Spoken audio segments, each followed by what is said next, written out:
어떤 그림은 붓 한 번으로 평온했던 물결을 집어삼키는 거대한 쓰나미를 일으킨다. 그리고 대전 한화 이글스 홈구장 화이토스 파크 외벽에 그려진 김성근 전 감독의 벽화가 바로 그런 존재였다. 처음 그 거대한 얼굴이 모습을 드러냈을 때 모두가 축복을 예상했을지 모른다. 전설적인 명장의 얼굴이 한 팀의 심장부에 새겨지는 영광스러운 순간. 하지만 현실은 전혀 달랐다. 환호 대신 격렬한 비난과 분노가 들불처럼 번져나갔고 그 불길은 단순히 누구를 그렸는가? 라는 질문을 넘어 우리는 누구의 기억을 기념해야 하는가? 라는 훨씬 더 깊고 복잡한 질문을 던졌다. 이 논쟁은 결코 단순한 미적 취향의 문제가 아니다. 이는 한화 이글스라는 팀의 역사와 함께 숨쉬어온 팬덤의 집단적 정체성이 강압적인 선택과 충돌하며 빚어진 감정의 폭발이다. 대전의 상징과도 같은 이 야구장은 단순히 경기를 관람하는 장소가 아니다. 수십 년간 수많은 기쁨과 좌절, 그리고 숱한 눈물이 켜켜이 쌓인 신성한 공간이다. 팬들에게 이곳은 단순한 건축물을 넘어 삶의 일부이자 공동체의 기억을 보관하는 성소와도 같았다. 그런 공간의 중심에 그들의 목소리가 배제된 채 한 시대를 상징하는 논쟁적인 인물의 초상이 대문짝만하게 걸린 것이다. 이 벽화는 팬들에게 당신의 기억은 중요하지 않다는 무관의 메시지처럼 다가왔다. 우리는 팬들의 목소리를 무시하고 진행된 이 결정이 단순히 팬들의 의견을 수렴하지 않았다는 절차적 문제를 넘어 한 도시와 팀의 정체성을 규정하는 방식에 대한 근본적인 의문을 제기하고 있음을 직시해야 한다.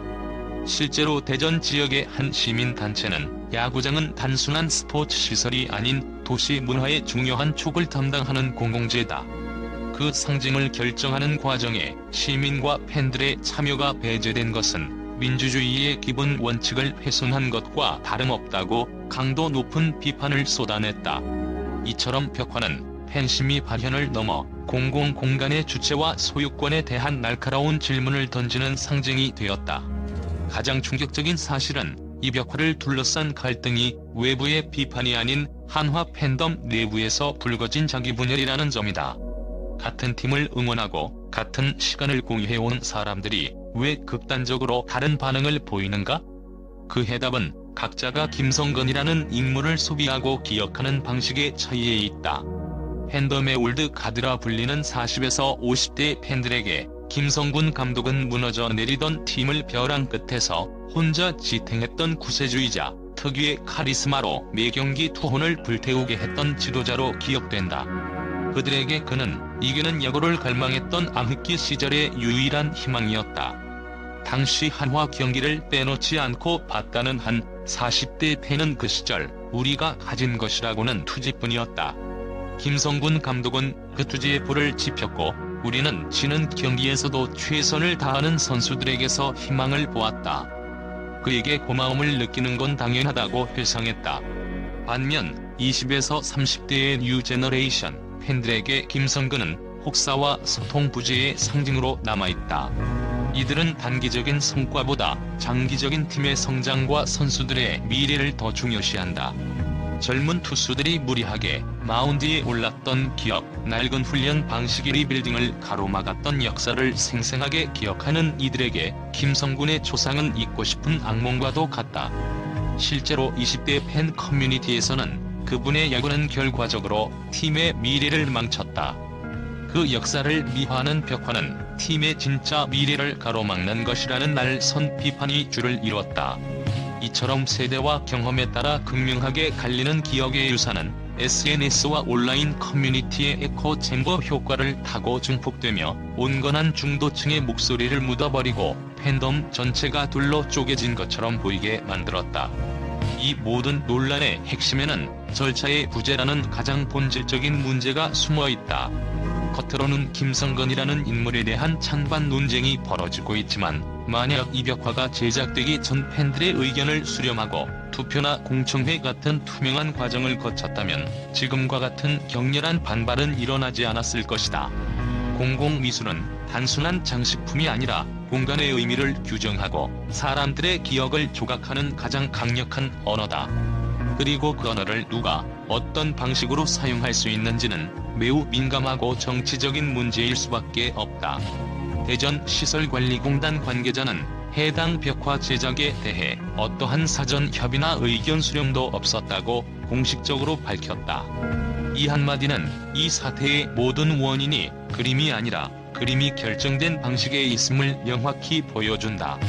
예를 들어 한화 이글스의 영구 결번인 장종훈, 정민철, 송진우 선수의 군상화 벽화를 만든다 해도 만약 그 결정이 팬들의 동의 없이 이루어졌다면 왜 팬들의 의견을 무시했냐는 절차적 비판은 동일하게 제기되었을 것이다.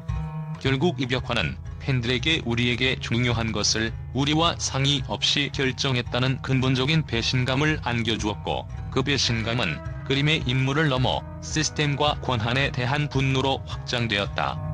이것은 단순한 예술 논쟁이 아니라 공공 프로젝트를 추진함에 있어 시민 참여와 투명성이 얼마나 중요한 가치인지를 보여주는 살아있는 사례다. 이번 논란은 비단 한화 팬덤이나 야구계에만 국한된 문제가 아니다.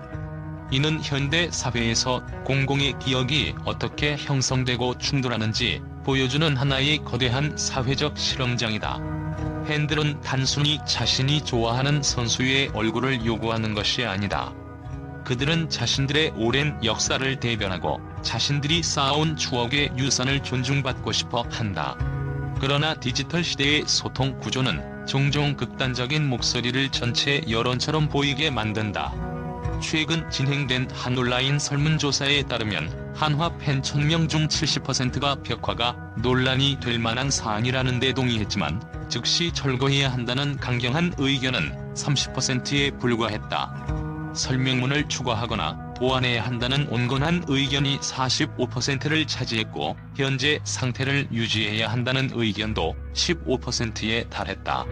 이 통계는 강경파의 목소리가 전체 여론을 대변하지 않으며 침묵하는 다수의 온건한 의견이 존재한다는 사실을 보여준다. 결국 이 사태는 단순히 그림을 바꾸면 해결될 문제라는 오해를 넘어 공공의 정체성을 둘러싼 담론이 어떻게 형성되어야 하는지에 대한 사회적 과제를 던져준다. 우리는 그림자와 싸우고 있는 것이 아니라 그 그림자가 드리워진 진짜 본질과 싸우고 있는 것일지도 모른다. 그렇다면 이 격렬한 논쟁의 끝에서 우리는 무엇을 얻어야 하는가? 감정적 소모를 끝내고 미래에도 유효할 해결의 프레임을 만드는 일이야말로 가장 중요하다. 김성군 감독의 벽화는 철거될 수도 있고 새로운 형태로 보완될 수도 있다. 중요한 것은 그 결정이 투명하고 민주적인 과정을 통해 이루어져야 한다는 원칙을 확립하는 것이다. 전문가 집단과 팬 커뮤니티, 지역 시민 대표가 함께 참여하는 공공미술 공동심의위원회를 구성하는 방안이 가장 현실적인 해결책이 될 수 있다. 이 위원회는 단순한 팬 투표를 넘어 야구와 도시의 역사적 맥락을 포괄적으로 논의하고 다양한 세대의 목소리를 균형 있게 반영할 수 있는 구조를 제공할 것이다. 또한 벽화에 대한 보충 설명문을 추가하거나 시즌별로 다른 인물이나 테마를 다루는 순환형 전시로 전환하는 것도 훌륭한 대안이 될 수 있다. 이 모든 해결책의 공통점은 소통과 참여라는 핵심 가치를 중심으로 논의를 재구성한다는 데 있다. 결국 이 논란은 야구장 벽화 하나를 바꾸는 문제가 아니라 앞으로 대전이라는 도시와 한화 이글스라는 팀이 공동체의 기억을 어떻게 만들어갈지에 대한 나침반을 설계하는 일이다. 논쟁의 불씨는 언젠가 사그라들겠지만 이 과정을 통해 얻어진 절차와 원칙은 다음 세대에게 물려줄 가장 중요한 유산이 될 것이다. 벽화는 논란을 남겼지만 그 논란은 우리에게 더 나은 미래를 위한 길을 보여주고 있다.